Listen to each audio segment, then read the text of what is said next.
Hello and welcome. We'll welcome Gonzaga student athletes Corey Kispert, Zach Norvell Jr., and Josh Perkins to the stage.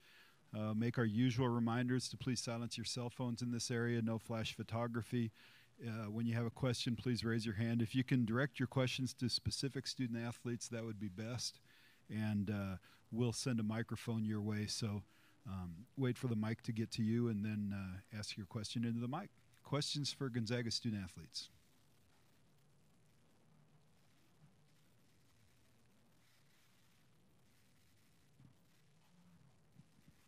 This is for Josh and Zach. Both of you used redshirt years. I know Josh years was due to an injury, but just can you talk about what you guys learned during your redshirt years that you might not have learned had you spent the full season on the court? I mean, personally, like you said, mine was from injury, so I just knew not to take any day for granted. You know, any day can be taken away from you. So just approaching every day with that mindset allowed me to get better. And then basketball-wise, I had a great, mentor with Kevin Pangos, so I just learned from the little things that he did, whether it's talking, handshakes on the low, just little stuff like that to be a better leader for the team. I'm sure he'll give you a better answer too. For me, just having guys like Josh, Jordan, Nigel, and even Shimmick, who's my roommate on the road, just seeing how those guys, approached every day, every practice, stuff like that, all the stuff you can learn. They were all winners as well, so the attitude and the mentality they had going into every practice and stuff like that was big for me.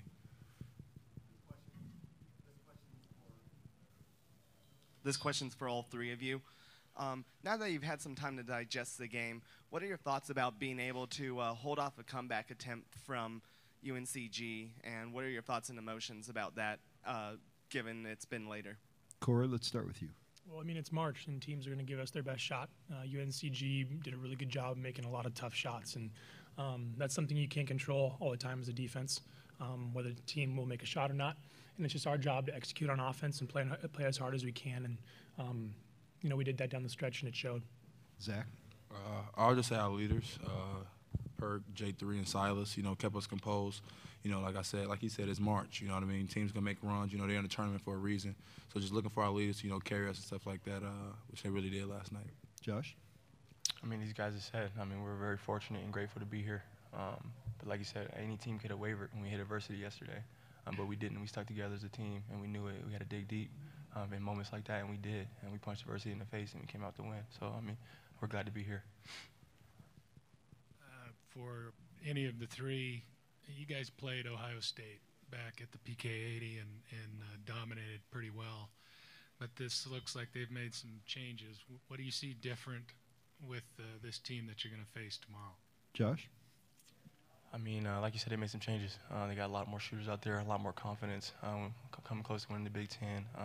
They're still monsters on the boards. But, they're a different team. We're a different team as well.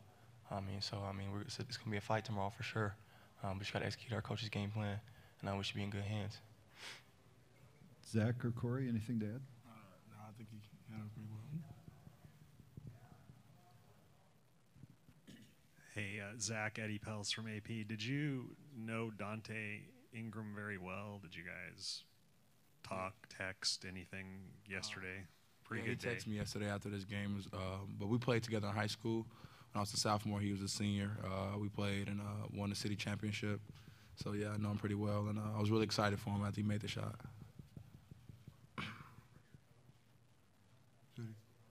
Oh, yeah, he texted me. He was saying how proud we made him. Being from Chicago and also, being from his school, he was really proud of us. This question's for all three of you again. Gonzaga is sometimes known for having a lot of the former players come back and have a presence around the campus. What kind of impact does that have for you guys, and what does that do for your team? Corey? Well, I love it. I remember one of the very first games of pickup I played on campus. Rob Sacre. I didn't pull over and help side one time, and he was screaming at me. He was like, "I got help," but and then he would after the game, would come over and tell you a joke and pat you on the back. And he's a really good guy. And being a scared freshman, my first few days in the summer, it really helped me feel at home and have all those guys come back. Gives me a good feeling, that this is kind of the place that I'm supposed to be. Zach? I also agree with that. You know, the guys coming back in summer playing pickup with us is big. You know, they've been through the program. You know, they know the ups and the downs of it and stuff like that. And also, you know, talk to them about the transition from their freshman year to their graduate was really big for me. You know, that's one of the reasons why we all kind of came here to develop as a player and also a man off the court. Josh? I mean, it's an awesome feeling. You know, guys come back, we build relationships with them, as I said before, and they really help us. You know, they show us the ropes, and they come back, and obviously it's competitive as basketball players, but I mean, they show us the things that they learned in the program and learned with either overseas or in the NBA. So I mean, in the Zach room, it's their family, and they just do what they can to help us and better ourselves as individuals and basketball players every day.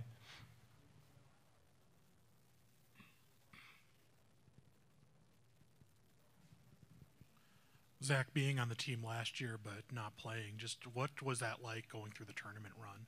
I mean, before, you know, going into the red shirt years, you know, kind of being a victim, like why me, why I got a red shirt and stuff like that. But, you know, seeing how special the team was last year, and like I said, you know, the fight and you know, the determination they had from day one was big for me. And I just want to, you know, take in every moment. Didn't want to take anything for granted, and you know, just take it all in. And you know, I was happy for the guys as they were winning.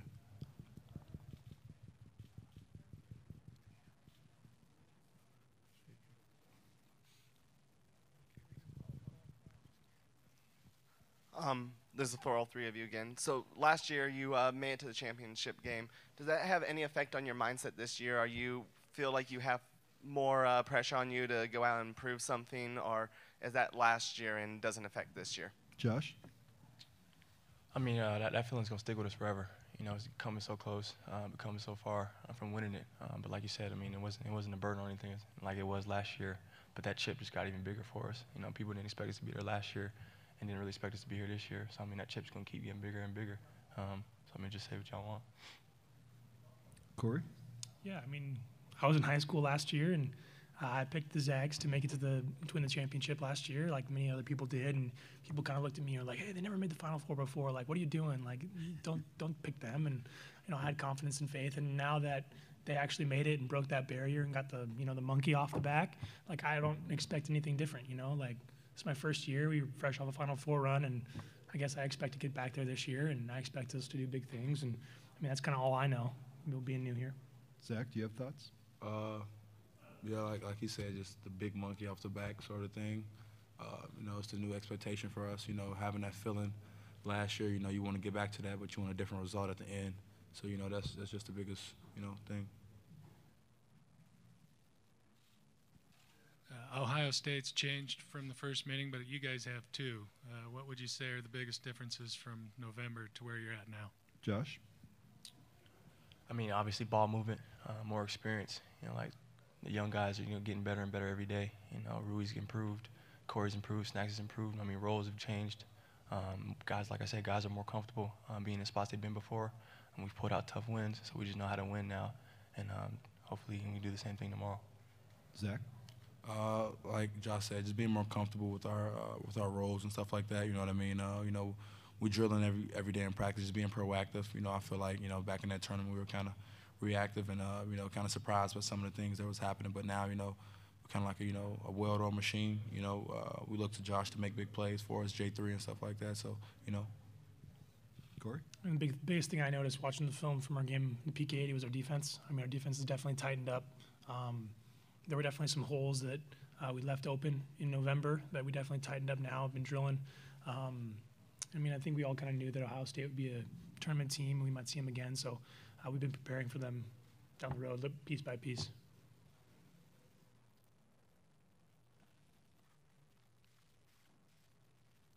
More questions for Gonzaga student athletes? Okay, we'll let these gentlemen go, and we'll be back with Coach Few in just a moment.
We'll issue the normal reminders to please raise your hand when you have a question. We'll direct a microphone to you, and we'll go ahead and begin questions for Coach Few. Mark, we'll just start with the obvious. You played this team before Ohio State. That was in November, and they won a lot of games since then. When you look at them, how different are they from that first meeting? Well, I mean, it's a lot of the same faces, but again, that's why Chris is up for National Coach of the Year. Just unbelievable job of. I mean, we watched him as ran through that Big Ten almost to the last week of the season, and he did a great job getting them to believe and to really come together, and they seem like they're really connected. And when we faced them in the PK80, I think both teams had a lot of. He was trying to get his system and philosophy put in. We were trying to integrate a bunch of new faces and players into different roles, and I think the game was closer than the final result. We kind of blew it open there in the second half. But no, we know it's going to be a really tough physical. They got great size and great physicality and tough guys, and then they've really at least some of them shot the ball well last night. Mark, you've done this a long time.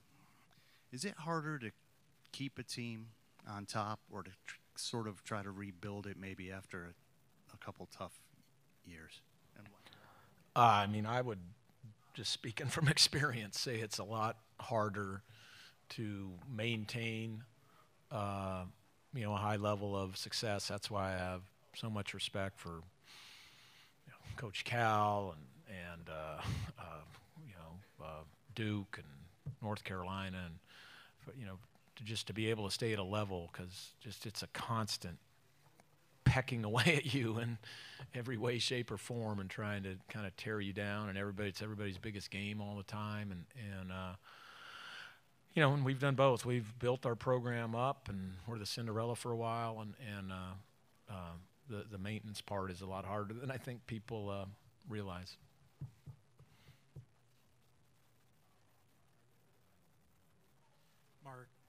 Mark, 8 players on your roster have had redshirt experience during their career. Seems pretty high for a one-and-done era, but I know a lot of times that's injuries and transfers. But for guys like Zach, you just talk about the process of deciding to redshirt them and what you think they get out of their redshirt years. Yeah, I mean, it's strictly up to the individual, and it's not something that we go in and tell them, other than it on the transfer situation. Obviously those guys have to, but we have a culture up there that we're very proud of. It's a culture of winning, and it's a culture of handling things the right way, whether it's academically or out in the community or the cohesiveness of our team. We're very protective of our team first culture, and I think it gives those guys just a great opportunity to assimilate all that stuff, as well as grow the basketball side of them. So we've been lucky enough and fortunate enough to do that with a portion of our guys. It feels like to me we've done less of it as we've evolved. But in Zach's case, his knee was really bothering him last summer or 2 summers ago, and then looking at our roster with Perk coming back, Nigel Williams-Goss, we all knew how good he was going to be. Jordan Matthews, Silas Melson, it was the right thing to do. Coach, last night was a fairly pro-Gonzaga crowd. I would assume that it's going to be the same way tomorrow night. Did you feel like your team fed off the energy of the crowd last night, or how do you feel they did? I mean, not necessarily. I thought UNCG had certainly some momentum going down the stretch, which, you just watch how all these games are playing out, even ones that are currently going. Those first round games when you're the favored higher seed, momentum is a crazy thing. It affects people in pro sports at the highest level. So I think that's probably what I'm most proud about, is we were able to stem the momentum of Greensboro and just find a way to win obviously, the Zag fans travel. They showed that throughout the run last year down to the Final Four, and certainly I think we consider Boise a Zag town, and we'll take as much support and as much energy and much of a home crowd as we can get tomorrow. We're going to need it. Mark, the saying is that your best players have to be your best players, especially during tournament time. Have you had to, through the years, remind guys, your best guys, that they need to be the ones that they have to even take it up another notch? We talk about it, not just so much, in the tournament, but anytime there's a big game, that's when they really got to shine. And this year's team's unique. I mean, we're pretty even across the board with picking who our best guy is. A lot of times it's matchups, and a lot of times it's who's playing well at that particular time. It might be Josh Perkins. It might be Killian Tilly if you look at the conference tournament, how good Tills was. Certainly down the stretch for a lot of games this year, Rui's been, spectacular. But through it all, Jonathan Williams has been an absolute, rock solid guy you can count on as far as his physicality, his rebounding, his protecting the rim, and then delivering when we get him the ball down low. Hey, Mark, obviously this sport's had some rough headlines the last few months, and then we roll around into this time of year. What is it about this that kind of makes you forgive and forget? I mean, it should make you forgive and forget. It's a magical sport, this college basketball. I mean, you got kids that no matter what we say and no matter how we try to, or many of you out here and everything, try to push them into the next level, this is the greatest years of their life, man. You play in this NCAA tournament, they'll remember it for the rest of their life. It's the ultimate experience if you're a college basketball player. It's not only are they playing on a national stage or even an international stage, but they're doing it with their best buddies, and the connectivity that you see from 18, 19, 20 year olds is real. And they care about each other, and they're having a blast. And then just the opportunity that you see coming out there for whether these 14 seeds and 13 seeds and 12 seeds and all that, to make their one statement in front of the world adds an even higher level of drama to it. So, I think it's the greatest thing going, but I'm obviously biased, but you just watch these games yesterday and the ones that are starting today, and it's definitely captivating, and it makes you want to believe in the good part of the sport, which is probably like 98% of it. Hey, Coach. Chris Holtman mentioned yesterday that you had helped him a little bit with South Dakota State, or you guys had talked a little bit, and Yep. now he is your adversary. And Yep. somebody asked him about that, and he goes, "Well, hell, he's glad he's got us now." I don't remember saying that. No, I don't remember implying that. No, Chris said that. Yeah. Okay. But you talked a little bit about what he's done this year. Yep. You regard him as one of the guys in that young rising star class. Yeah, absolutely, and I have the highest level of respect for him that you can have. He's an excellent basketball coach, but he's an even better person that has the right values and the highest level of character to run a program like that, and just like he ran it at Butler, and so I mean he's definitely at the highest level of respect I can give a man, and a father and a husband and a coach, and I mean he's the real deal, and we've talked a lot. We even talked when he was mulling over the Butler Ohio State move. I mean, he reached out to me out of nowhere and had a good talk about that. So he's a good man and a great coach. You have quite a bit of tournament experience now, and in your experience, would you say the first game has any impact on the rest of the tournament, or is each game kind of its own individual animal? I just think each game is its own, takes on its own life, much like it does during the regular season, and the styles of play vary so much. I think there's something a little bit different from that first round game to then now you've played, you've experienced it, you got it out of the way, and then the second round game kind of becomes a little bit more just playing. But you know, I'm hoping that's the case because we did not play very well last night. So I'm hoping we'll come out and play like we played down in Vegas or played like we played down against Ohio State in the PK80. That'd be good. Mark, I'm just wondering, it's obviously been a long time since you saw Ohio State, and you guys are both very different teams than you were in November. How have you seen Ohio State change as you've scouted for them now compared to scouting for them in November? How do they look different, and what sort of adjustments do you think you have to make?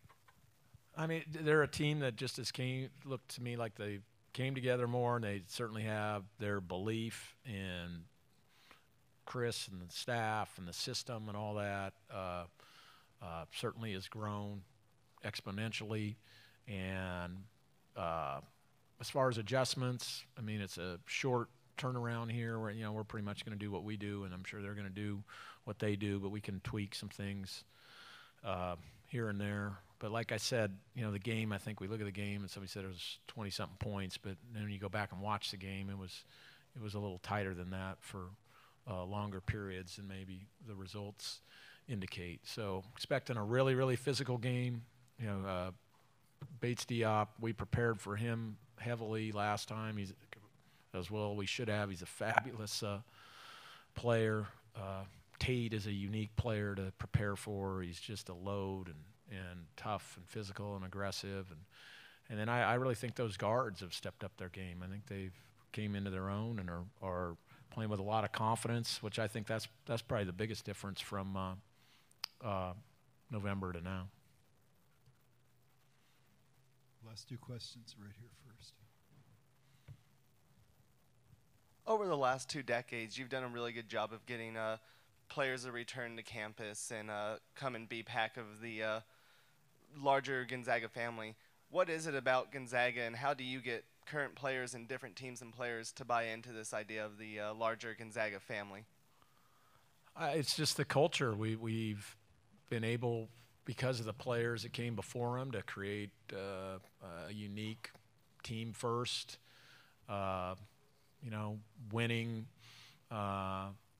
culture that involves a cohesiveness of players that really care about each other and a fan base that is unbelievable to experience when you're up there. So I think there's a lot of love that the players feel and the support and the notoriety, and you combine that with getting to hang out and kind of hoop with your brothers and certainly winning makes everything more attractive and more fun, and we've been fortunate enough to win at a high level for a long time. And I think the one thing that always our guys do a good job of passing all those qualities down, and then one way or the other we find our way in recruiting to find the right guys that kind of fit the Gonzaga culture. And then I'll tell you the last thing, I think we're very unique. A lot of our former players moved back to Spokane after they're done playing. I mean, I can't think of a place that probably has more former players living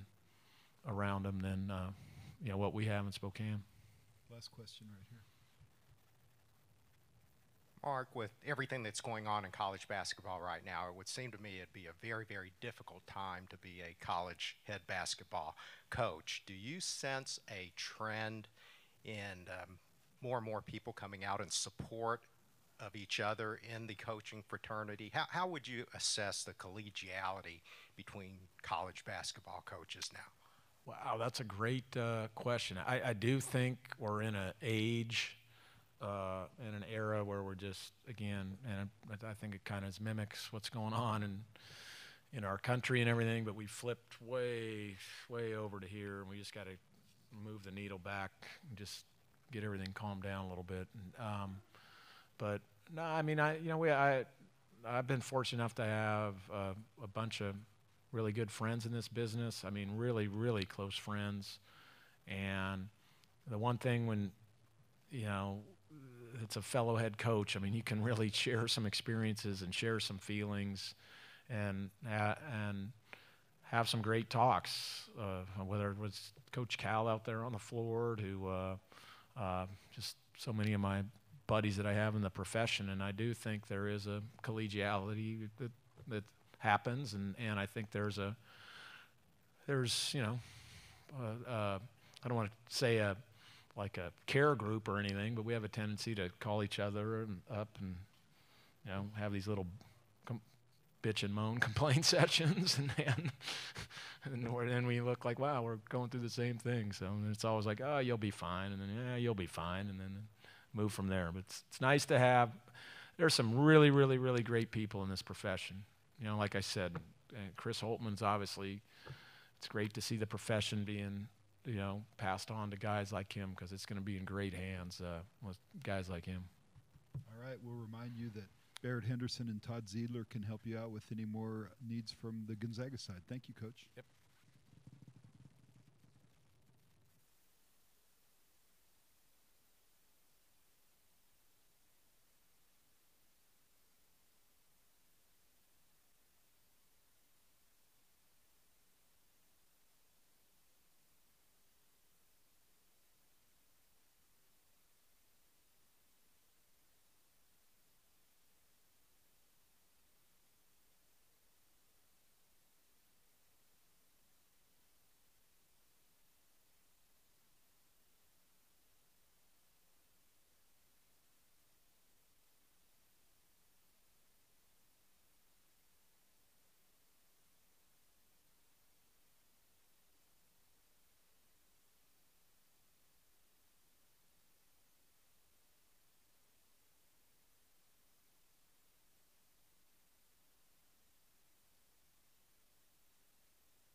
All right, we'll start with Ohio State student athletes C.J. Jackson and Jay-Sean Tate. We'll issue the normal reminders to please silence your cell phones in this area. No flash photography. When you have a question, if you raise your hand, we'll send a mic holder to you, and if you could direct your questions to a specific student athlete, that would be great. Let's go ahead and start with questions for C.J. Jackson and Jay-Sean Tate.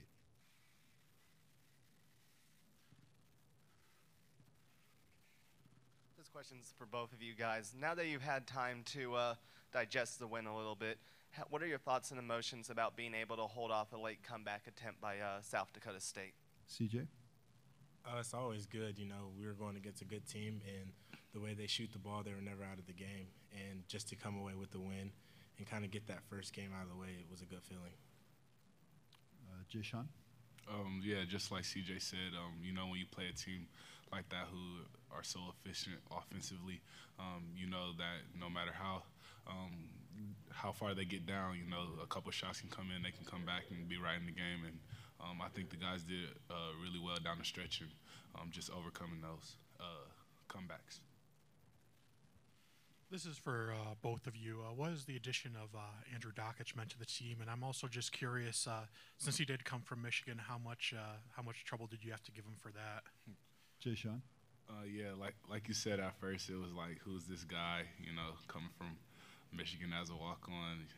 You know, we really don't like those guys up there. But you know, no, Doc's one of those guys who just came in and he has that personality that you know you gotta love. And you know, he was a great addition to our program just because he's been on winning teams in his time at Michigan. So he brings a lot of, you know, advice to, you know, us older guys who only been here one or two times, and you know, just to pick his brain and see what those winning teams did. I mean, that's a great contribution. And you know, as far as what he does on the court, you know, he keeps our huddles close, and he does all the little things. Like last night, he had, you know, some key steals and key rebounds that really won us the game. CJ?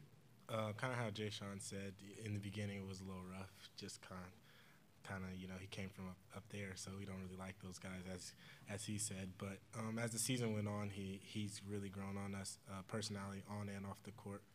We kind of do things more as the season went on, and like kind of how he hit on last night. We needed him. He came away with big plays down the stretch, and those were game-winning plays, kind of to decide the game. You guys played Gonzaga back at the PK80 in November. What do you guys remember from that game that you're taking into tomorrow's game, and how have you grown since then? CJ? We're a completely different team.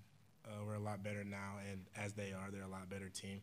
We just have to be ready to play a full 40 minutes how we didn't play in November, and just be ready for, you know, like yesterday's game had its ups and downs, and tomorrow's game is going to have the same. So we just have to be ready to play the full 40. Jay-Sean?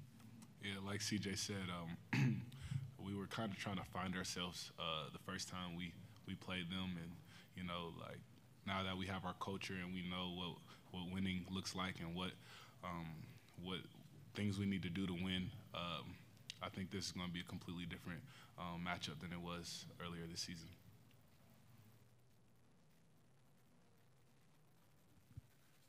For both of you guys, we heard you guys are staying in the same hotel as Gonzaga. Have you guys had any interesting interactions so far with those guys? Jay-Sean? No, I think we ran into a couple of fans, but we haven't really seen them, and I didn't even know that till you told me, honestly. Yeah.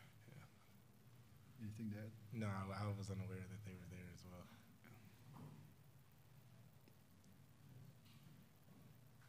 More questions for student athletes?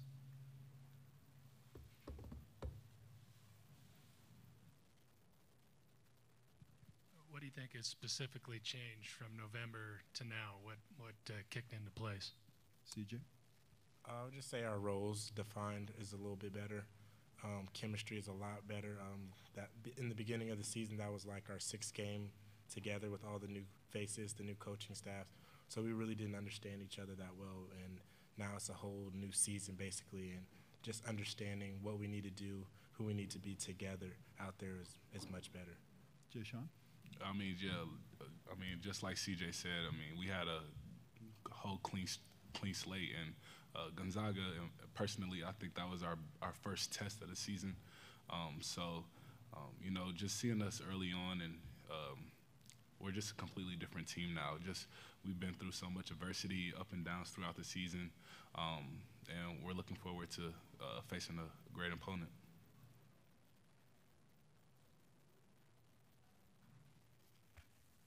This is for either or both of you. I'm just curious about your thoughts on Coach Holtman. What was he like when he first came on board, and how has your perception of him changed? We won't tell him what you say. CJ? You know, it's like we met him for the first time. I knew nothing about him personally. We knew he came from Butler, a good program. They had a great year last year, making it to the Sweet 16, but that was about it. In the beginning, you know, everyone has their doubts and their questions, just because, you know, that's he coming into a new situation, and it happened so fast. But now today, it was the perfect fit. We're kind of taking after him as a team. Just kind of, he's a tough guy. He works hard-nosed worker. So as a team, we're taking after him, and that's huge for us. Jay-Sean? Yeah, like CJ said, at first, you know, definitely you don't want to see your old coaching staff go, and how it happened so suddenly. But I think Coach Holt did a great job of just taking us older guys under his wing, and, you know, letting us know that he wasn't going to use this year as a, you know, a sweep. You see it a lot when college coaches get a head coach change. They use the first year to recruit and start over the next year. But he definitely made it obvious that he wanted to hit the ground running. And, you know, at the beginning of the year, we would go over his house.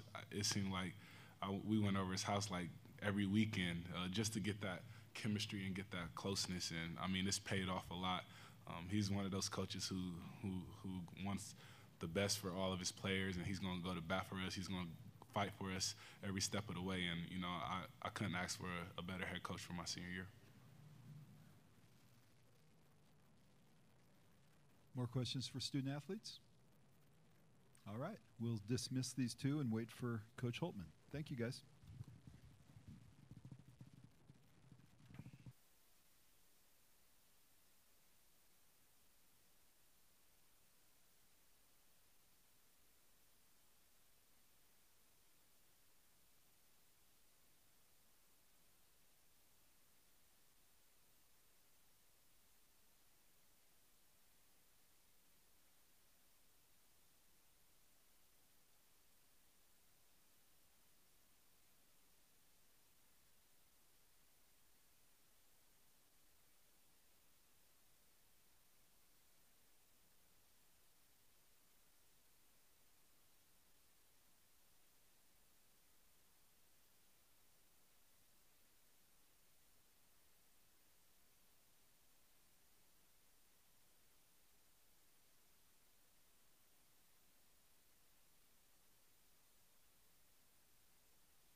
Welcome Coach Holtman to the stage, and remind you to raise your hand when you have a question. We'll direct a microphone to you. Questions for Coach?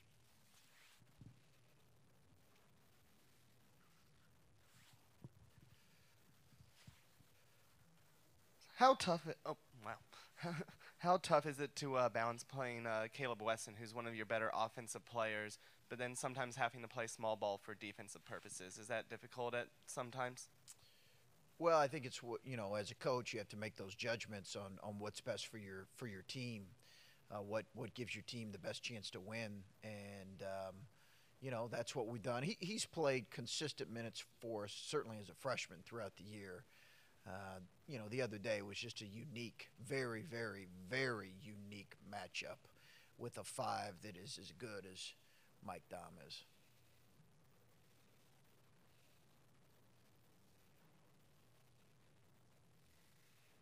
All right, thank you guys very much. Coach Few kind of brought up how you kind of reached out to him when you were considering taking the Ohio State job, and asked him for advice. Can you say what some of the advice he gave you was? Yeah, I won't get into great detail on what Mark said, but listen, I've got tremendous respect for Mark and this Gonzaga program. That's what they are. They are an elite program, and when you can go to a championship game and come back the next year and have the kind of year that they've had, the consistency that they've had, it says you have reached elite level status, and I think that's where they're at right now. So that was one reason for reaching out to Mark. Another reason was just, he's obviously been a guy that a lot of people have reached out to, other programs, and I wanted his feedback. And he probably gave me as kind of, as you'd expect, as level-headed of advice. He didn't say to go or he didn't say to stay. He just kind of gave me what his thought process was when situations came up, and that was helpful.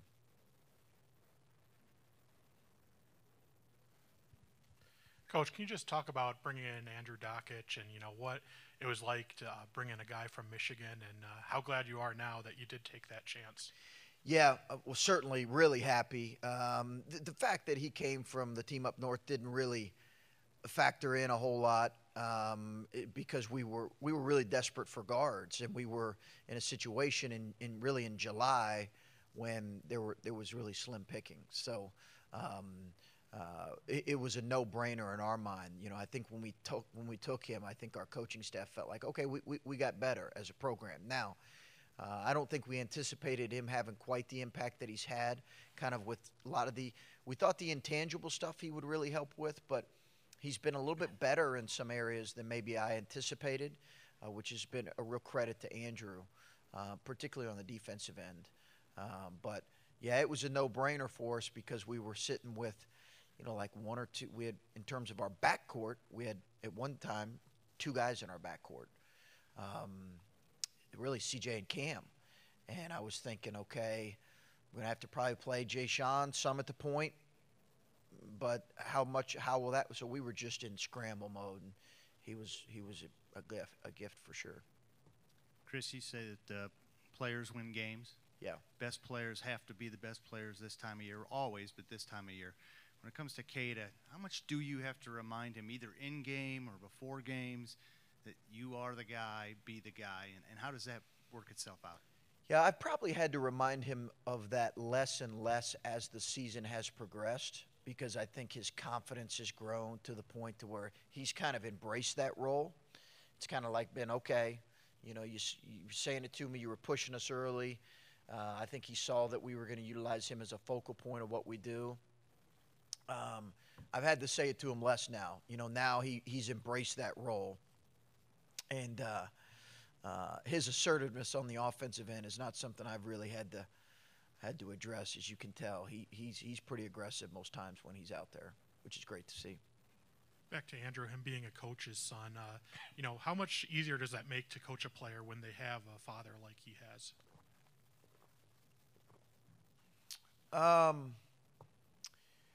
Well, yeah, in coaching coaches' kids, sometimes it's a blessing and sometimes it's a curse.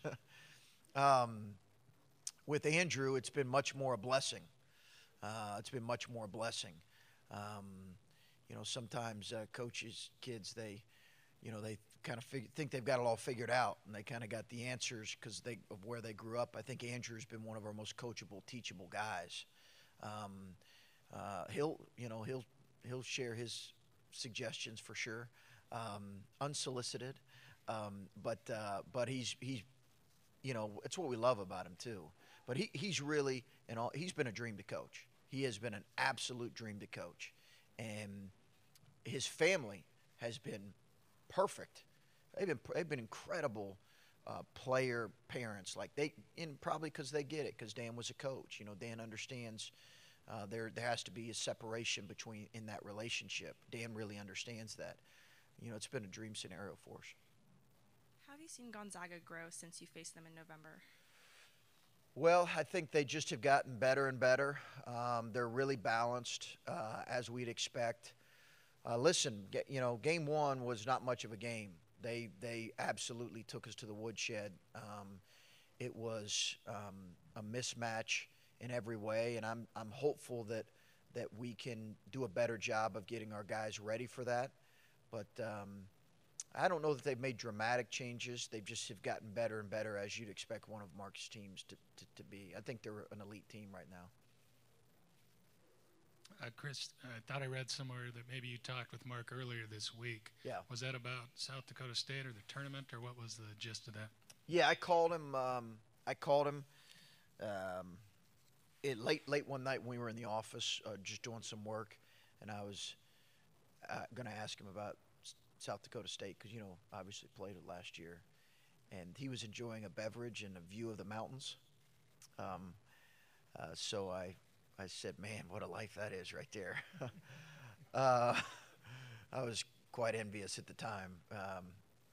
And it was about 9:30 or 10 o'clock our time. And I just tried to figure out, honestly, how to guard South Dakota State, and if he had any suggestions. South Dakota State's very different than when Gonzaga played him last year, but I just wanted his thoughts because I really respect his opinion. So we had a good conversation, and you could tell he was pretty chatty, and I was like, okay, I got to go. I got to get back to work. All right, you can finish whatever you're doing, but.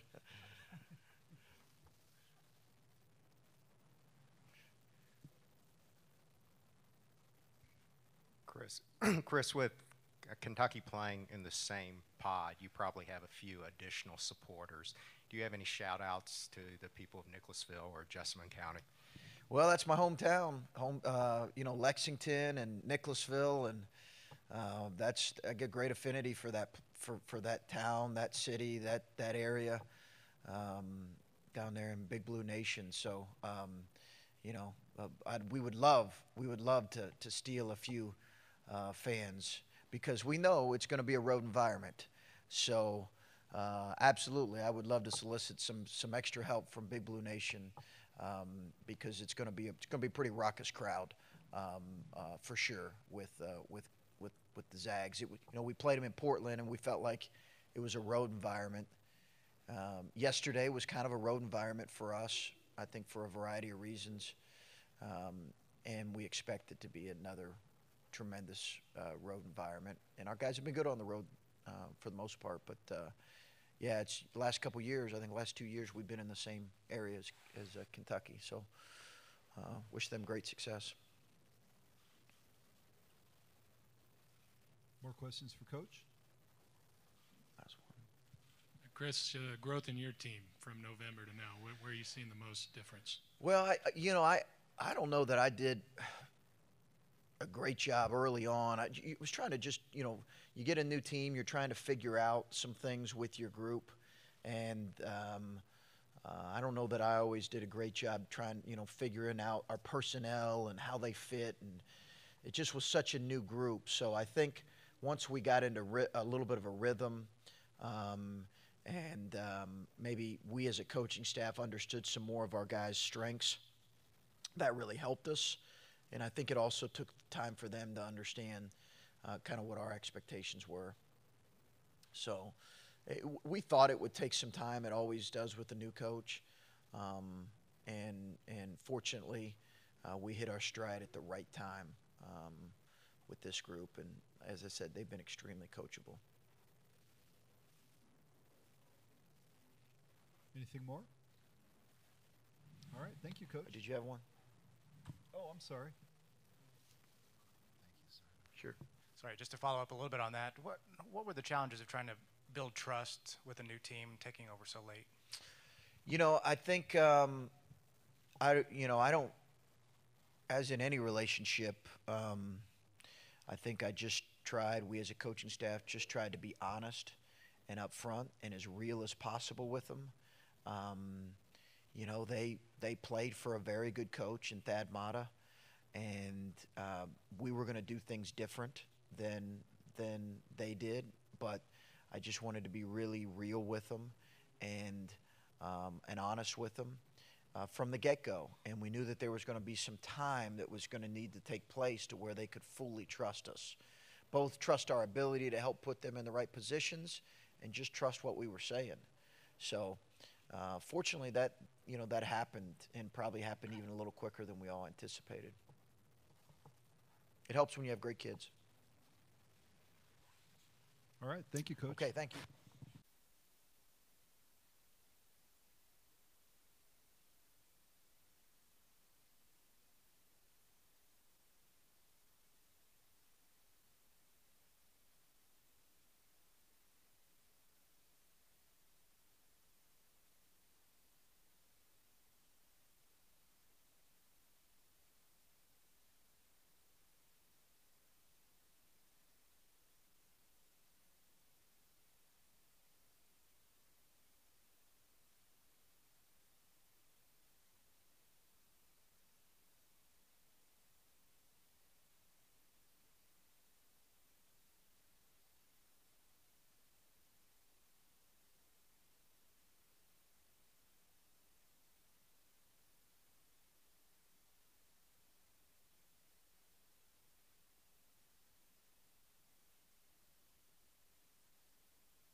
All right, we welcome Kentucky student athletes to the stage. Amadou Diallo, Wenyan Gabriel, and Quade Green. We'll give you our reminders to please raise your hand when you have a question. We'll get a microphone to you. And if you could please direct questions to the individual student athletes, that would be fantastic. And let's go ahead and take questions for Kentucky student athletes. Wenyan, yesterday in the locker room, everybody was asked about Arizona, and you were the only guy to say, "Whoa, hold up, let's see who we play." Have you seen Buffalo play at all? Were you surprised that they were able to advance? No, I've seen Buffalo play a little bit, and they're a really good team. I've seen them run through their conference, and we watched some film on them. They're a great team, so we have to come out really prepared to beat this team. Yeah, Jerry Sullivan, Buffalo News. This could be any of you. I don't know who's the most opinionated, but the UB's coach said you guys are very young and they're veterans and that they don't have the problem of having all freshmen. It sounds like do you think he's overestimating the veteran experience? Hamadou? I feel like we've been getting that statement all year, so that statement is kind of old. But at the end of the day, we're all basketball players. We're just going to try to come out, compete, and just show the world what type of basketball team we are. That's all it's really about. Now that you've had some time to digest yesterday's game, what are your thoughts and emotions about being able to stop the comeback from the other team? Quade? Just playing hard, really. Playing with our speed, our pace, and playing our game. Everything gonna set for itself.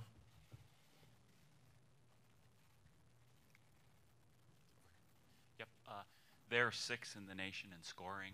Obviously, your guys' defense has been pretty good all year. Just kind of what do you think has been the strength of your defense, and what makes you confident about your defense?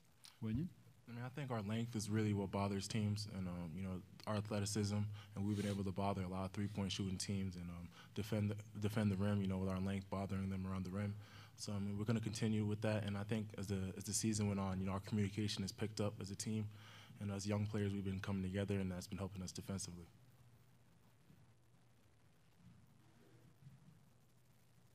This is for any of you. I'm curious to know how much you guys have seen from last night's Buffalo-Arizona game, and what have you learned about the Bulls, and what do you expect from them tomorrow night? Hamadou? Actually, our game tape that we went over really didn't have any of the last night's game, but some of us watched highlights, some of us watched a little bit of the game, and they're just a great team. They're a well team, and they defend well. They got great guards, and they got great big men. We're just gonna have to come out and play Kentucky basketball to get a win.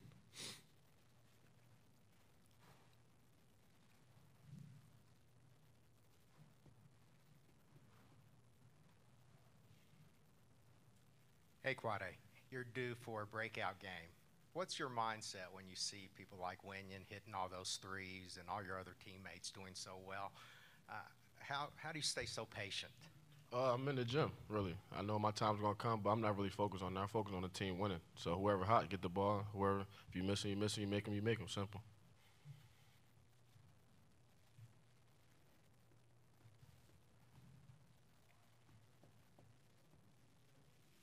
Your decision-making seems to have improved 1,000%.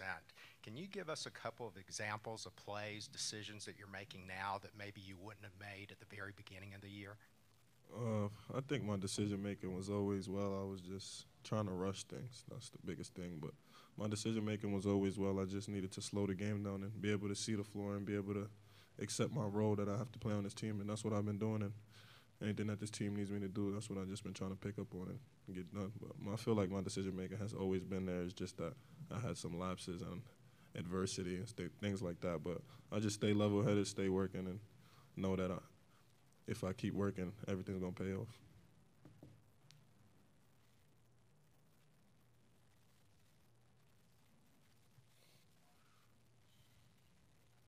Wenyan, I was hoping PJ would be there so I could ask him, but I'm interested to see what you think about this.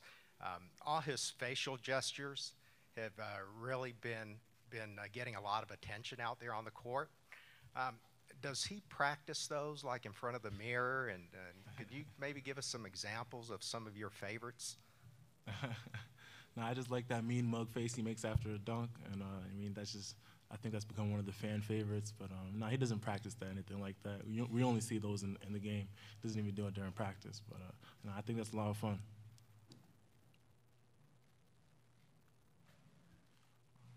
More questions? I'll go back to Hamadou about the UB people and all they're talking. That the players are having a good time with this stuff, talking about Obama picking against them. Do you enjoy watching them, listen to them, or do you also use a little bit of motivation to hear when a team is talking that way? I mean, at the end of the day, I feel like everybody can talk, but we all take the court together. So all the talking is going to have to come to the light. And we're just the type of team that we're just going to keep working and keep staying humble no matter what's happening. I mean, we've lost 4 in a row. We've seen how it looks when we lose 4 in a row. We've seen how it looks when we win 4 in a row. So we just tend to stay level-headed and just keep working and just know that for us to keep moving on and keep going on further and further, we just have to be as a team.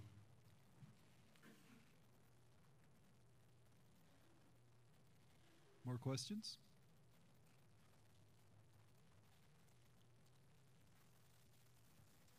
Quada, you say that you haven't really looked at the film of Buffalo.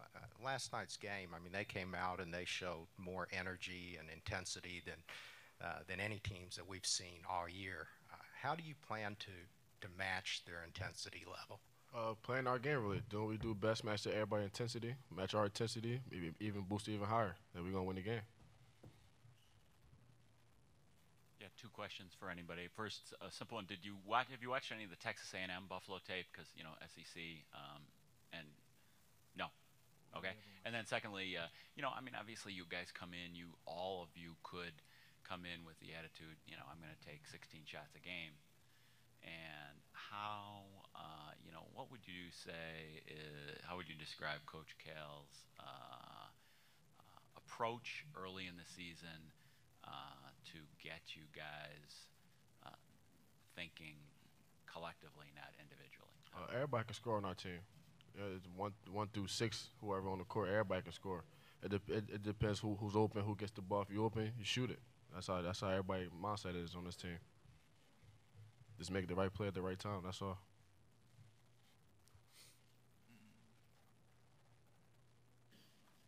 More questions? All right. We'll dismiss the student athletes and await Coach Calipari. Thank you. Thanks, guys.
right, we'd remind you to indicate when you have a question. We'll get a microphone to you. And let's take questions for Coach Calipari. Hey, John. Young team first NCAA tournament last night. How encouraging was it that it was Hami who was the one who kind of got things rolling really early? And have you ever had a player to be kind of in the hole as deep as he was and trying to climb his way back out?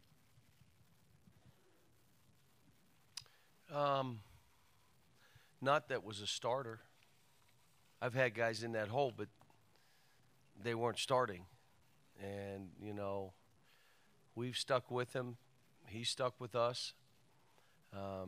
You know, the way he drove the ball and the things he did. And the other thing you may have missed, he really did a good job defensively, guarding Brady or Grady. Coach, He did a good job. Go ahead. Sorry. Sorry, no worries. Just curious, what do you think of the way Buffalo played last night against Arizona? How much you've watched of that game tape, and what do you expect from Buffalo? They seem pretty confident, especially in their post-game comments after that 21-point win over Arizona. If I were on their team, I'd feel very confident too. The way they played, I watched about 6 tapes of them, and they remind me of my UMass teams. Hard-nosed, tough, swagger, chip on their shoulder. I'm a high major player, and they are. And my UMass teams went to, I don't know, 4 or 5 Sweet 16s, a couple Elite Eights, a Final Four, I believe. Some of my people will probably check those numbers, but I think that's what it is. And that's what I see in them. The ability to score the ball. They score 85 points a game. They play fast. But it's more than that. They're disruptive defensively. They're not afraid to mix it up and be physical. And they've got players that come off the bench and give them a jolt defensively. They've got those kind of players that they're positionless. They're playing them, and you say, well, he's their 4. He's not their 4. He's like a 2-3 playing as a 4. So their record indicates that what they are, which is they are an outstanding team. They're well coached, and we understand it's going to be a hard game we're walking in with all freshmen. I mean, and we know it's going to be a tough game. It'll be a hard one for us. Coach, you talked about the 5 freshmen. What's been the biggest challenge when you have that many young guys? What's been the hardest part about trying to get them all to play together? It's the first thing you have to understand that young people will do, and they do this at every level. I would imagine every sport. Until you establish who you are, it's hard to be about the team. So they go through a process of trying to establish themselves. It takes time. The biggest thing for me is trying to get them to think different. They've never had to prepare the way they do now. If they played bad, it was always someone else. It was the coach. It was another. They never had to take responsibility for their play. They never had to self-evaluate. They just went on to the next game because they had 3 games in one day. A lot of times they were enabled by people around them. It never hold them accountable. They believed they worked, but they have to learn all that. Most of it is a mindset. They can do probably 40% more. When they think they're done, they got about 40, 50% more in their bodies. But they've always stopped. I'm done here. That being said, I've always had veteran players who could talk the young kids through. That's not the case with this team. So it's been, I've never gotten frustrated because this has been maybe my most rewarding season as a coach, to see a group on the edge of the abyss, the look of terror, the text to me, Coach, we need you more than ever now. 2, smiling faces, being about each other, picking each other up in the locker room when a player plays well. They were so happy for Wenyon in the SEC tournament, that seeing that, and individuals playing better, individuals helping their team as they help themselves. And the last piece of it is they got to come together and be about each other. And normally that takes us, the people that have watched my teams, till February. We play okay and we do and it takes till February before they establish who they are, start thinking the right way, start preparing the right way. If I want to change, I've got to work and do things different. If I want to disciplined on the court. I've got to be disciplined off the court. I've got to do things I don't like to do and then try to do them well. I mean, it's like a process that every one of these kids go through. What are your thoughts about Georgia hiring Tom Crean and maybe reuniting that rivalry, friendship, whatever, with him? Yeah, no, he and I talked yesterday. I couldn't be more happy for him. Terrific coach. I mean, one of the best. He's into basketball. I mean, he loves it. He's about getting kids better. He's always done it. We've had some good games, and I did tell him I'm taking Georgia off the schedule. He laughed, said, "We're playing you twice." I said, "Not in Athens." No, I'm just kidding. We're playing in Athens. But I'm happy for him.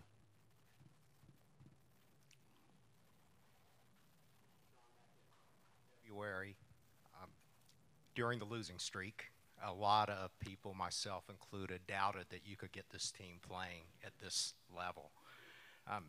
Given the fact that they're the youngest. You doubted me? I doubted you, yes, yes, sir. And told me that? Why would you tell me? I didn't know. Now I look at you different. But given the fact that this team is the youngest in the history of college basketball, and given the fact that they could revert at any time, everybody. So you have followed us closely. Everybody talks about peaking at the right time. Is it fair to say that for this team, they are peaking at the right time? We don't know yet. I'll tell you after tomorrow's game. I mean, tomorrow's game is, are you ready to dig your heels in, and are you ready to be strong with the ball and not make excuses and play harder than the other team? That means I'm looking at a guy in the eyes, and I'm going to play harder than him. And Buffalo's looking at us saying, no, we're playing harder than you. You know what that ends up being? That is a scrum.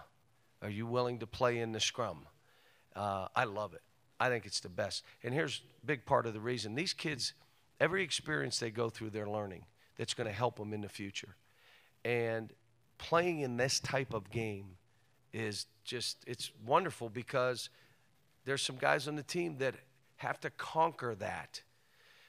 You can bail out, take a fade away, or you can go right at that rim and try to get fouled.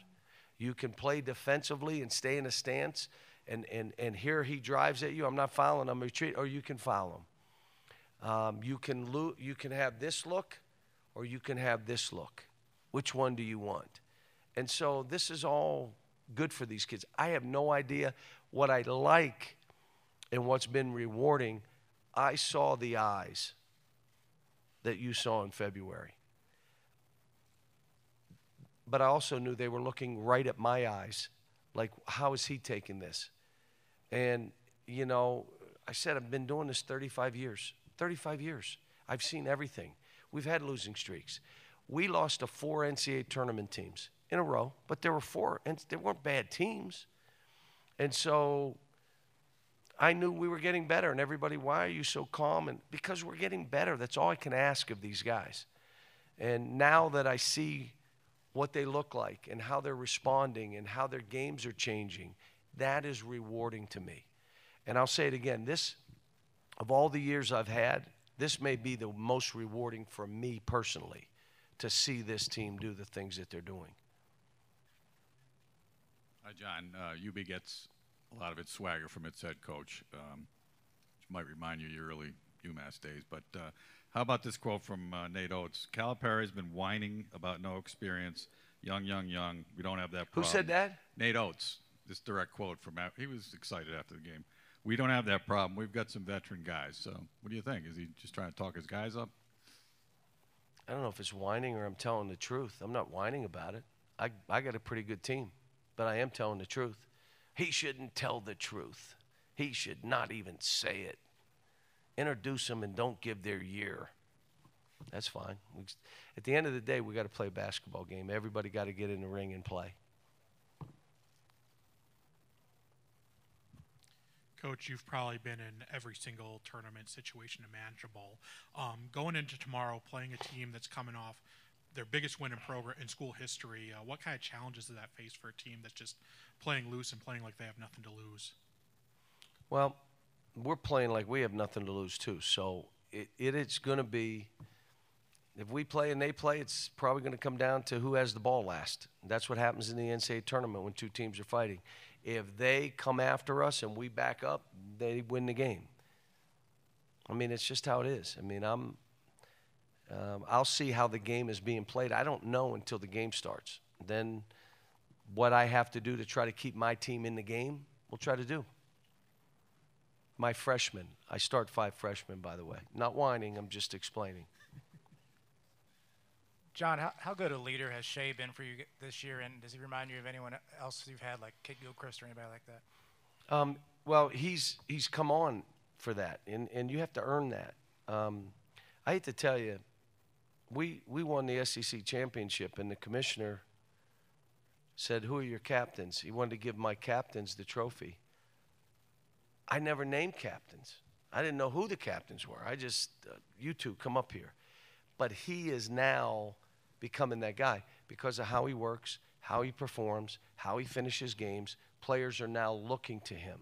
It's the best way is to have captains kind of evolve versus I'm naming you a captain. I'd rather it be that way. Coach, so last night, Nate Perkins, I mean, Arizona had DeAndre Ayton trying to go against Nate Perkins. Nate Perkins is probably 4 inches shorter than DeAndre Ayton. He was just blown by him all night long. I guess what kind of matchup issues does Buffalo pose with that lineup that has 4 guards and a 6'8" center? And if you're a team like, I mean, you and Arizona both have a lot of height. Is that difficult when when you're going against? Well, they also front the post. They also put unbelievable pressure on the ball. So as much as it's that, you got to withstand that they're going to play. You're not just passing it where you want to pass it. You better get open and be strong with the ball. And if you're in the post, you better fight for your position because they're not going to give it to you. So it's not just height. I mean, it's more battle. And they've been through it. I mean, they've won their league. They've won their league tournament a couple years running now. They're good. This is no. I'm just telling you, I've lived it. I had that kind of team, and I had guys with chips on their shoulders. It's fun to coach those guys. You can be on it.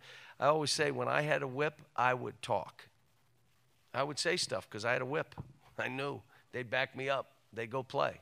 So it should be fun. It's going to be a hard game. Yeah, I don't know if you agree with this, but a lot of higher-seeded teams, when they play a power team, might try to shorten the game. You know, Buffalo's 17th in the country in tempo. Just, do you agree that they're a little unusual and that they push the tempo against everybody? And just what do you think of the tempo, their tempo? My thing was I thought they were top 5 in how fast they were playing, not 17th. And they're coming miss or make. They're creating shots for each other. They're an unselfish team too now. They don't just come down and, they're creating good shots for each other. They use the lane to create opportunities on the perimeter. And they've got a lot of mismatch problems. John, do you recall who the player was that sent you the text that said, "Don't give up on us"? And can you tell us who it is? No, okay. But I do. Has it ever happened before? And how much did that drive into you that to be players first, that the pressure on you, I've got to get this right or these kids will never get to be where they should be? No, it's more of how can I feel bad when I've done this for 30 years and been through everything.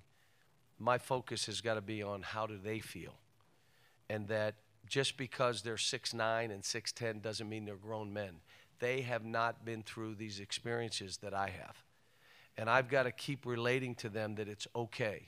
And it's okay not to play poorly if you self-evaluate and figure out how you're going to change it. If you make excuses, if you're enabled by the people around you, it's not good. But these kids didn't do that. People around them didn't do it. And they just kept fighting. So, I text with a lot of the guys, and I text today a couple times with the entire team, and I just text each guy, and I'll give him something and some thoughts and stuff. And sometimes I get stuff back, sometimes not. But hopefully they read some of it. Hey, Coach, I know that the coaches and the players often run into each other in different settings. With the Buffalo kids, seen any of them outside of the whatever you've been watching the last few days? I haven't. I don't know if you guys remember, but when I was at UMass, my team was #1 in the country, and we went to Buffalo. Dan Bazzani was coaching the team, and I thought he was a great guy, and he said, will you come and play at Buffalo? We played at Buffalo in their new arena. And I got to, one of the reasons I got to, I like to talk food. I went to Bocce Pizza. It was unbelievable. Big square. They had Anchor Wings. Have you ever heard of Anchor Wings? You've heard of them? So I said, we'll play in Buffalo. I'm going to have 2 nights of eating good food. I'm good. But we played, and I've always had great thoughts. And, and I've had friends of mine lived in Buffalo. Irv Saraki, who passed away. Art Cerati was a high school coach for years and years and years and stays in touch with me now. So, I've always liked Buffalo. In August, Buffalo, 76 degrees. The rest of us, it's 110. In Buffalo, it's 76 degrees. Good time for a couple more. We'll start right here. John, I wonder, you're very animated during games and very into the action. And I'm wondering if there were coaches you watched coming up that you sort of got that from, or how do you try to handle that, not getting too excited? Well, you are who you are when you're coaching, and I'm not, and I never had tried to be anybody else, but whether it's the guys I played for, Bill Sacco and Joe DiGregorio, I thought everyone who went into coaching was Italian for a while. Bill Sacco, Joe DiGregorio. I didn't learn until I left high school that there were other people that coached basketball. And then I worked for Larry Brown and Ted Owen. I've worked for great people, Paul Evans, and they were all different. I learned from each of them. But I don't think any of us in this profession can try to be anybody else. I wish I was less animated. I wish I was less emotional. But I was born this way. Last 2, right here.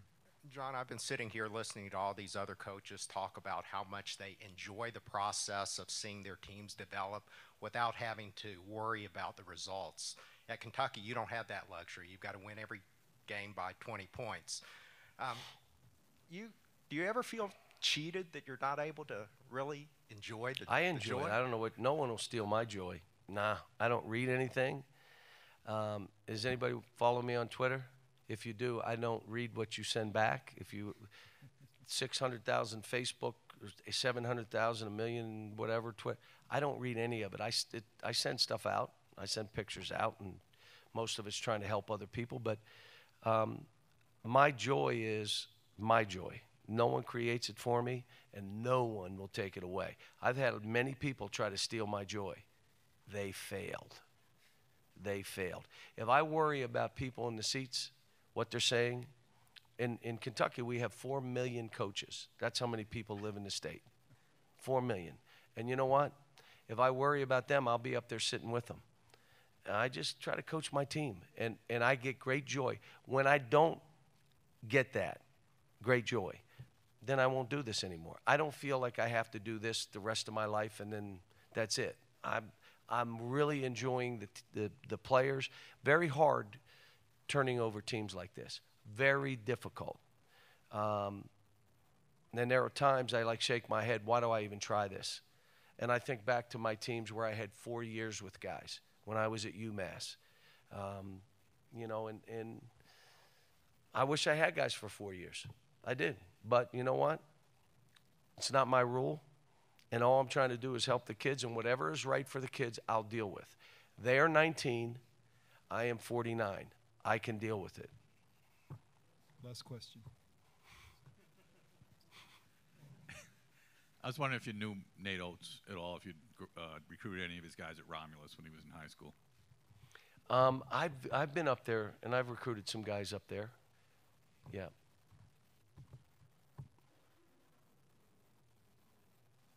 Okay, thank you, Coach. Thanks.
All right, we welcome Buffalo student athletes to the stage. Jeremy Harris, C.J. Massenberg, Nick Perkins. We'll remind you to please indicate when you have a question. We'll get a microphone to you. And if you'd please direct a question at specific student athletes, that's terrific help, and we appreciate that. Question for Buffalo student athletes. This question's for CJ. Have you heard back from former President Obama yet? Any apology for him picking against you? Nah, I haven't heard a response from Obama yet. We actually haven't had our phones. We got them back this morning. Coach took it last night just so we can get some rest. Really for anybody, but I guess you could say CJ or whoever wants to answer this. You guys were, I was really impressed with how the confidence you guys had after last night's game against Arizona. What do you guys have to do to keep that going against Kentucky, and what do you expect from the Wildcats, the second Wildcats you guys are going to face in 3 days?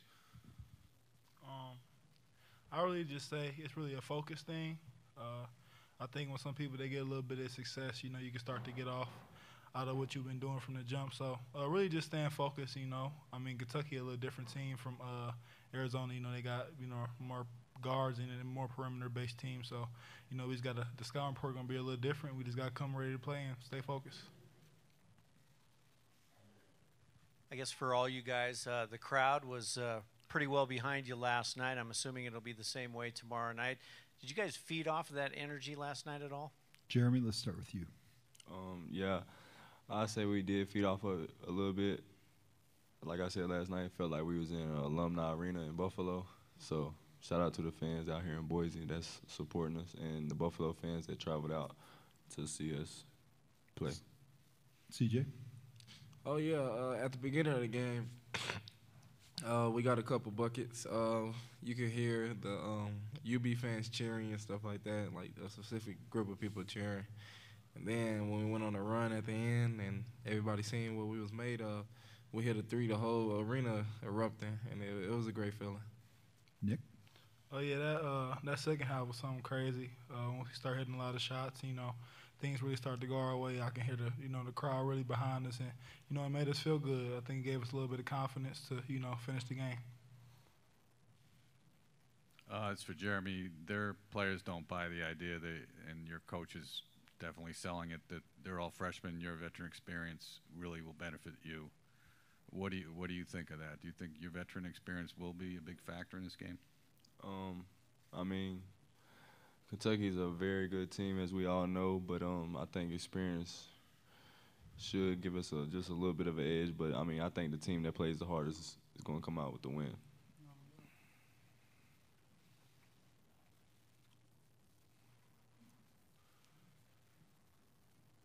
From the film that you've seen so far of Kentucky, I don't know how much you've gotten to see yet or if you saw any of the game yesterday. Where do you think you match up well against Kentucky, and what areas do you think are going to be hardest to defend? Nick, let's start with you. I think we match up pretty well with their guards. They got some guards who, you know, are pretty good, ball screens and stuff like that. But I also think they're lacking, like, on the inside with, you know, defending and stuff like that. So, I mean, one strength I think they have is pretty much their size. They're a good rebounding team and stuff like that. But I don't think they can, like, stay with us in transition and stuff like that. I think they play, you know, they got a lot of big guys. They play a little bit too much of them and stuff like that. So I think that plays to our favor. CJ? I feel like this game is going to be a little different than last game. You know, last game we wanted to, you know, shoot a lot of threes and to, like, kind of expose their 7-footers and stuff like that. But this game, I feel like my big guy, Nick Perkins, is going to get a lot inside and be able to dominate and play his game, you know, how he's been playing the whole year. So, yeah. Jeremy? Could you repeat the question? I forgot it. From the film you've seen so far of Kentucky, and if you got to see it in their game yesterday, what areas do you think you match up well against them, and what areas might be a struggle? Yeah, I think we match up with them pretty good. I mean, they got players on the draft boards. We know they can play. They're real good, but they put on their shorts just like we put on our shorts. So, like I said, I feel like the toughest team and the hardest playing team is going to come out on top tomorrow night or afternoon. What's the key, I guess, for CJ or Nick, or whoever wants to answer this, to keeping that energy going? I mean, yesterday, obviously, you guys, for especially that second half, you outscored Arizona by 19 points. You really seemed to just snag the momentum and never give it back. How do you keep that going on Saturday night against Kentucky and, maybe getting into the Sweet 16 for the first time in school history? CJ? Just sticking to how we play. We came into yesterday's game not really changing too much of how we play, and we're gonna come into the game against Kentucky not changing anything. We're gonna stick with our base. We always want to be the hardest playing team every time we step on the floor, no matter who we playing against and stuff like that. So when we do that, we usually the outcome is usually successful. Hey, guys over here. From being around you guys the last couple of days, it seems like, Nate has really created a culture where you guys are free to say what you want and be confident and speak your mind, and he clearly does the same thing. I was just curious how that has helped you guys develop both the playing style you have and the confidence to come out and play the way you did last night and hopefully for your sake tomorrow. Nick? I feel like it's big, I feel like when you have a good relationship with your coach and he know who you are as a person, you know who he is, it makes the team better, I think he want to play a little harder for him, and, he wants to go harder for you. So I think overall it makes the program so much better when, guys are more comfortable with each other and, you get to be yourself. CJ? Coach Oates is definitely a player's coach. He basically asked us what we want to do. Today we have a practice in a few, and he asked us, "Hey, you want to go live or you want to walk through and get a lot of jump shots up?" And that's really big. When you have some coaches, it's really a dictatorship in the program. It's either their way or the highway, but it's not like that here, and that really helps in the long run because you always want to play for a coach that has the utmost confidence in you and listens to you as a player. Jeremy? Yeah.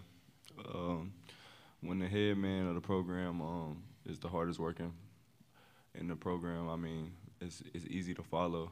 So, I mean, it's like they said, he's a player's coach. He gives us tons of confidence, and that's why we play how we play. Lindsay Schnell, USA Today. Guys, so you're Cinderella now, officially, I think. I wondered, when you were growing up watching the NCAA tournament, do you have a favorite Cinderella team? Jeremy? No. CJ? Nah. Nick? I can't even think of one, to be honest, but nah, yeah. All right. Hat trick. More questions? Okay, I'll follow up on that. Jeremy, you didn't seem to like that I called you guys a Cinderella. Is that accurate? Do you not like that label? I mean, everybody in our locker room think we should be here, and yesterday's game wasn't like a fluke or whatever you would call it, but I think we have a very confident team, and I don't really like the term Cinderella team. Guys, kind of following up on that, I mean, what do you think that you've showed to the rest of the country that might not have heard of you guys before or really watched you before? Jeremy? We're a team that play very hard. We got some tough guards, Dante and Vontae. It started with them last night. I told both of them after the game, y'all started the game very well on the defensive end, and CJ hit a couple threes early, and we just feed off of each other. We give each other confidence all game. CJ? Can you repeat the question? I'm sorry. No, I was just kind of saying, after last night, you guys are on the national stage now. Mm-hmm. I mean, you guys are getting so much national attention. What do you think that you have shown to the rest of the country that maybe has never heard of you guys or never even watched you play before? I feel like the way, not only getting the win last night, but the way we won, showed that it wasn't a fluke. Sometimes teams can stick around with a high major come down to the last shot, hit a lucky buzzer beater or something like that, and go crazy at half court, you know. But I feel like our win wasn't like that yesterday. Our win showed, like, you know, you hear Charles Barkley on the internet and stuff like that. You hear people saying that that we dominated them, you know, and that's not really a fluke, you know. And I feel like that this team isn't done, and we're gonna show you tomorrow. Take 2 more questions for student athletes first, right here. I would put this to all of you. How did you end up at Buffalo? You know, what was the recruiting process like? Were there other schools in the mix? Nick, let's start with you. Well, coming out of high school, I've been knowing, native Michigan guy, so I've been knowing him for a while. And, you know, me being from Michigan, when Nate, you know, came to Buffalo, and then when he eventually, I think I committed here when Bobby Hurley still had the head job. And when Coach Hurley decided to left, you know, it was only right for me to stay with Nate. Me and his relationship is so strong and stuff like that. So, yeah, that's pretty much how I got here. CJ? My story is a little different. I was playing AAU basketball as an unsigned senior in the Adidas circuit, and I actually got referred to Buffalo by Dusty May, who was the coach at Louisiana Tech. He's not there anymore. And they referred me to them, and then one of our assistant coaches, Jim Weissel, he came and saw me in Indiana, and he liked my defensive game. So they really didn't know that I had like offensive game, so they really recruited me for defense. And then so when I got here and then they seen my offense, and then they were really shocked. Jeremy? I'll just say I was getting recruited a lot out of junior college, but Coach B and Coach Oates recruited me the hardest, I believe, and I trusted them the most, and I feel like I made the right decision. One more question? Anything? All right, thank you, guys. Appreciate it.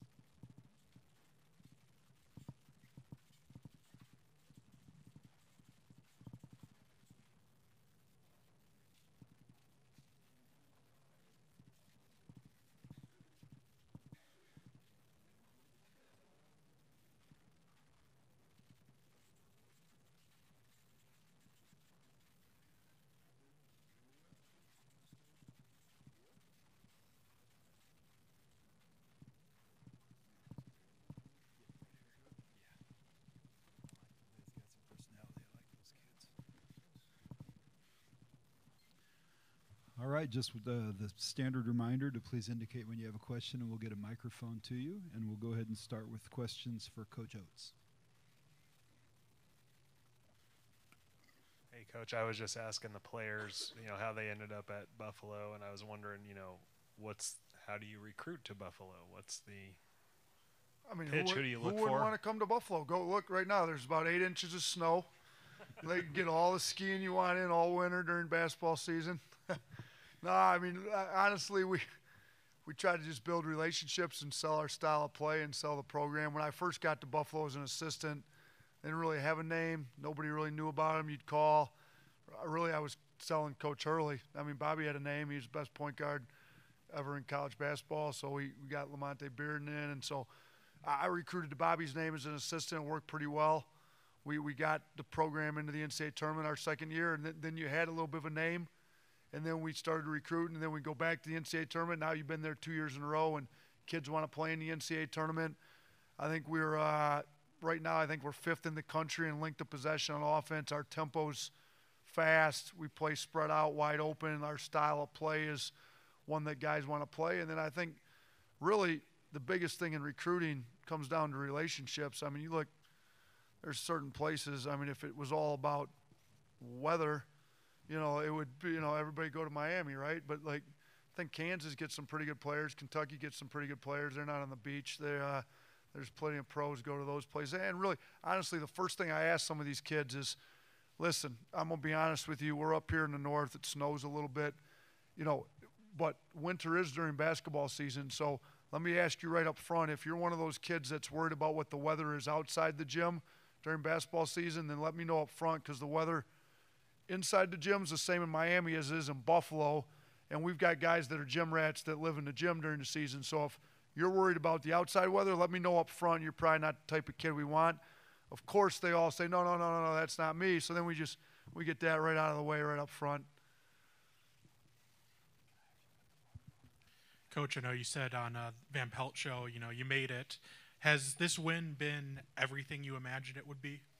You know what? I didn't imagine what it was like. I guess I was too busy trying to prep to get the win, and I don't have a very good imagination anyways. So it's been pretty crazy. I mean, they've had me on every radio show I've ever listened to, I think, when you're trying to kill time. It's been great. And honestly, I didn't want to turn too many of them down because I want the program itself to get, like I said, we didn't really have a name.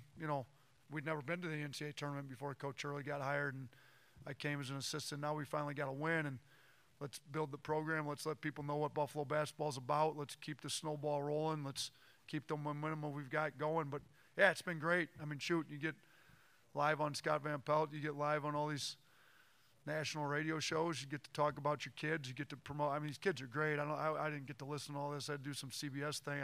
I'm assuming they gave you some pretty good answers. They're really good kids. I love the group we've got. How do you move on beyond the best win in program history and get your team mentally ready for another hard test against Kentucky? Yeah, that's a great question. It's not the easiest, but I will say we've got a mature group of kids. We've got a lot of juniors. Wes is a fifth-year senior. Ikenna's kind of a fourth-year junior. So I think the maturity of the group, just knowing that we want to get to the second weekend. Like I told them, I said, look, nobody can ever take this win away from you. You beat Arizona. That's one of the best programs in the country over the last 30 years. So, unbelievable job. But listen, if you get to the second weekend of this tournament, you have no idea. This is almost a life changer as far as your basketball career goes. It is. So, let's you can. And our SID told me we had something like 1,800 articles written about us over the last night or something. I told the guys, those articles will be on the internet for the next year, 10 years. I said, let's concentrate on what we can do right now in the next 24 hours to get this next win. Then go Twitter search and Google search your name after the season, and you can spend all the time you want reading all the articles you want. But reading those articles right now helps us zero to get the win against Kentucky. So forget it. Let's move on. Let's figure out how to beat Kentucky, and then after the season, go do all that other stuff.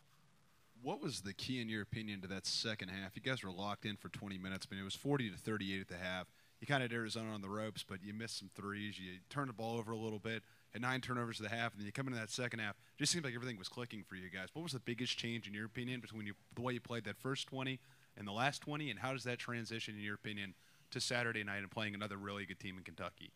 Well, I think part of it is, it's the first NCAA tournament for most of these guys, so there was a little bit of jitters.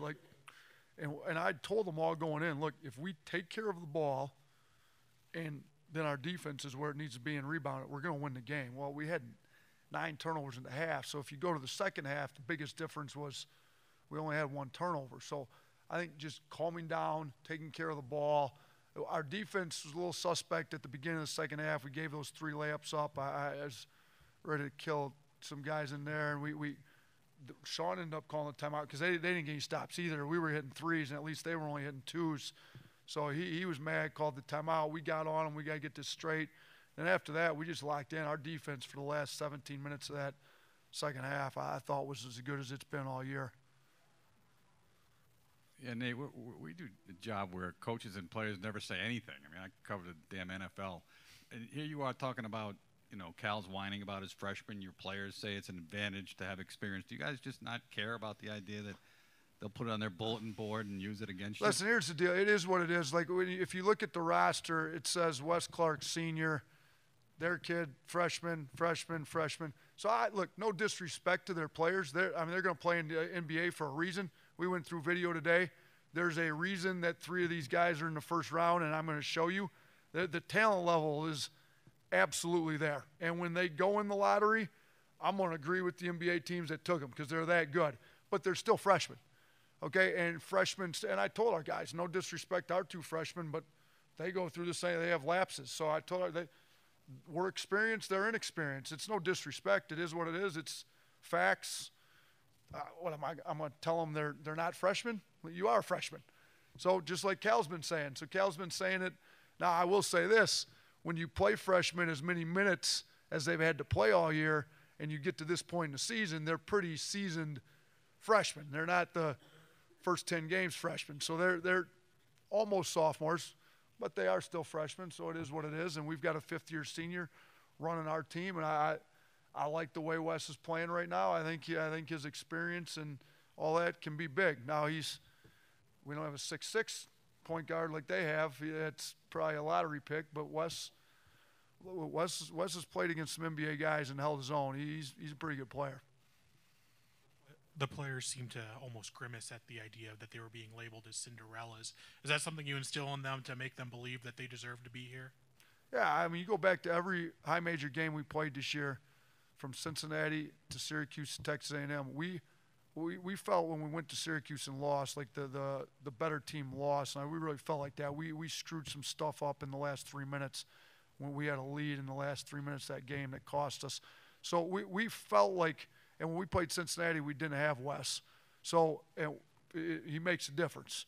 Now, Devontae was great, but Wes is experienced, fifth year. So we got Wes just in time for the Syracuse and the Texas A&M. Like, those are his first 2 games, but we didn't have Carruthers.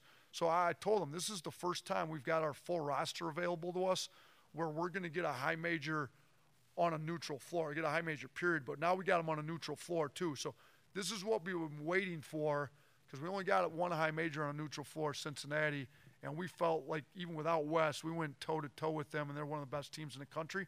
I think we've just instilled with them from day one, like, this is where we belong, this is what we want to do, and this is what we're going to get. We kept talking about it. When we get the next high major on a neutral floor in the NCAA tournament, we're going to take care of business. Coach, how is preparing for Kentucky different than preparing for Arizona?